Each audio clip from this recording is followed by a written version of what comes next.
এ যেন এক সিনেমার কাহিনী। দেনার দায়ে বিকে গিয়েছেন বাবা, বিবাহযোগ্যা 2 মেয়ে, ক্যান্সারে আক্রান্ত স্ত্রী, তার উপর বড় মেয়ের 2টো কিডনি নষ্ট হয়েছে।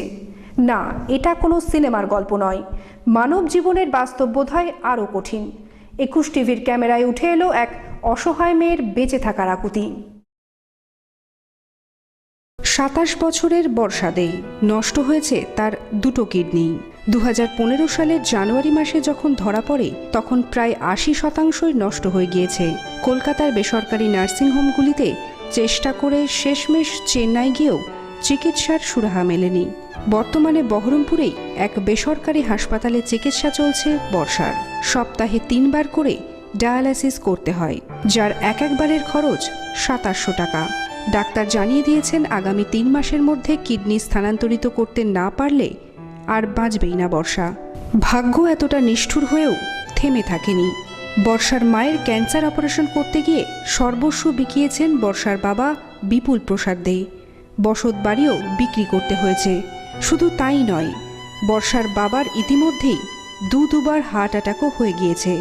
বর্তমানে বহরমপুরের ইন্দ্রপ্রস্থের জয়চাঁদ রোডের এক ভাড়া বাড়িতেই আশ্রয় তাদের। বিপুল প্রসাদ ব্যাংক অফ ইন্ডিয়ার একজন কর্মচারী, কিন্তু তাতে কি, অফিস থেকে লোন নেওয়ায় মাস গেলে কেটেকুটে যা মাইনে পান তাতে দুবেলা দুমুঠো খাবারই হয়তো জোটে না। পরিবারের মাথার উপর ছাদ বলতে একমাত্র তিনি, তাই তাকেই দিনরাত ছুটে বেড়াতে হয় টাকা জোগাড় করতে। এই অসহায় বাবার একটাই নিবেদন, যদি কোনো সহৃদয় ব্যক্তি এগিয়ে আসেন অথবা মাননীয় মুখ্যমন্ত্রী মমতা বন্দ্যোপাধ্যায় যদি সাহায্যের হাত বাড়িয়ে দেন, তাহলে হয়তো অকালে বর্ষাকে হারিয়ে যেতে হবে না। 2015 24 জানুয়ারি থেকে আমার মেয়ে কিডনি চিকিৎসা ধরা পড়ে। তারপরে আমরা ওই পিজি অনেক চেষ্টা করেছি, লাস্টে উডল্যান্ডে ভর্তি করে উডল্যান্ড থেকে আপনার হয়েছে ও মানে তারপরে চেন্নাই সব জায়গায় করেছি, কোনো জায়গাতেই কোনো কিছু হয়নি। আমার এই সব আমি 2বার আমার হার্ট অ্যাটাক হয়ে গেছে এবং আমার ওয়াইফের স্ত্রীর আপনার ইউটাসে ক্যান্সার ছিল, সেটা অপারেশন করতে গিয়ে প্রচুর টাকা ঋণ হয়ে যায় এবং সেজন্য আমাকে বাড়ি বিক্রি করতে হয়। দিয়ে যা অবশিষ্ট টাকা ছিল তা আপনার এই মেয়ের 1.5 বছরের চিকিৎসা চালাতে গিয়ে মানে আমার সমস্ত শেষ হয়ে গেছে। আমি এখন নিঃসহায় নিঃসম্বল অবস্থায় আছি, দিন আনি ওকে দিন খাবারের মতন পরিস্থিতিও আমার নেই। আমি তাই জনসাধারণ, মানবিকতা, সকল সমস্ত লোকের কাছে আবেদন জানাচ্ছি, যদি কোনো মানবিক মুখ, কোনো মানবিক সংগঠন তারা যেন আমার মেয়ের জীবন সাহায্যের, আর্থিক সাহায্যের হাত বাড়িয়ে দিয়ে আমার মেয়েকে মৃত্যুর হাত থেকে বাঁচায়। এই তো আজকেই ডায়ালিসিস আছে এবং মাননীয় মুখ্যমন্ত্রী উনিও খুব সংবেদনশীল শুনেছি, উনি যদি এই ব্যাপারে হস্তক্ষেপ করেন তাহলে আমার মেয়ে জীবন ফিরে পায়। বর্ষা বহরমপুরের শ্রীশচন্দ্র বিদ্যাপীঠের ছাত্রী, আর উচ্চ মাধ্যমিক পাশ করেছে মনীন্দ্রচন্দ্র বিদ্যাপীঠ থেকে। তারপর বিসিএ ও এমসিএ করার পর কলকাতার শোভাবাজারে এসবিআই ব্রাঞ্চে চাকরি করত। অসুস্থতার কারণে ছেড়ে দিতে হয় চাকরি। 1.5 বছর ধরে চিকিৎসা চালানোর খরচে সব শেষ হয়ে গিয়েছে। সাহায্য চাওয়া হচ্ছে এখন শহরের স্বেচ্ছাসেবী সংস্থাগুলি থেকে, স্কুল কলেজগুলি থেকে। তবে সেভাবে কিছুই সাহায্য মেলেনি। শুধু শহরের 2টি স্কুল এগিয়ে এসেছে, যারা গত 2 মাস ধরে বর্ষার ডায়ালাইসিসের খরচ চালাচ্ছে। মৃত্যুর সাথে লড়তে লড়তে ক্লান্ত বর্ষাও আবেদন জানিয়েছে সহৃদয় মানুষের কাছে।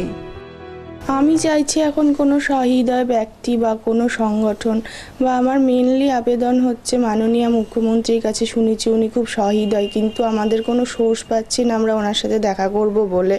তো উনি যদি এগিয়ে আসেন, এই বিষয়ে হস্তক্ষেপ করে আমাকে বাঁচান, তাহলে একমাত্র এখন আমার ওনার কাছেই আবেদন। উনি যদি এগিয়ে আসেন বা কেউ যদি এগিয়ে আসে এই বিষয়ে, আমি এইটুকুই চাইছি আমার চিকিৎসার জন্য। নর্মাল ফ্যামিলি থেকে বিলং করি, তো আমরা কারোর কাছেই কোনো হেল্পের কোনো রকম কোনো কিছু পাচ্ছি না। শুধু কয়েকটি স্কুল এগিয়ে এসেছিল, যারা আমার 2 মাস থেকে ডায়ালিসিস চালাচ্ছে। কাতর কণ্ঠে সাহায্যের আবেদন জানিয়েছেন বর্ষার মা ও বোন। দিদির অসুস্থতায় মানসিকভাবে ভেঙে পড়েছে বোনও। সেও আবেদন জানিয়েছে সাহায্যের জন্য মুখ্যমন্ত্রীর কাছে। আমার দিদির 2টো কিডনি নষ্ট হয়ে গেছে। বিগত 1.5 বছর ধরেও ডায়ালিসিসের উপরেই বেঁচে আছে এবং 1.5 বছর ধরেই চিকিৎসার খরচ টানতে টানতে প্রায় নিঃস্ব হয়ে গেছে বাবা। তো এখন কোনোভাবেই কোনো রাস্তা দেখা যাচ্ছে না ওকে বাঁচানোর জন্য। তো ডাক্তার বলেছেন যে আগামী 3 মাসের মধ্যে ট্রান্সপ্লান্টটা খুবই দরকার, নাহলে হয়তো দিদিকে বাঁচাতে পারবো না। তো আমার মাননীয় মুখ্যমন্ত্রীর কাছে একটা আবেদন যে উনি যেন এই ব্যাপারে হস্তক্ষেপ করে আমার দিদির প্রাণটা ফিরিয়ে দেন, এবং কোনো স্বেচ্ছাসেবী সংস্থা বা কোনো সহৃদয় ব্যক্তি, তাদের কাছেও আবেদন, তারা যেন আমার দিদির প্রাণটা বাঁচাতে আমাদেরকে একটু সাহায্য করে। আমাদের পরিবার এখন পুরোটাই একদম মানে সাহায্যের উপরে।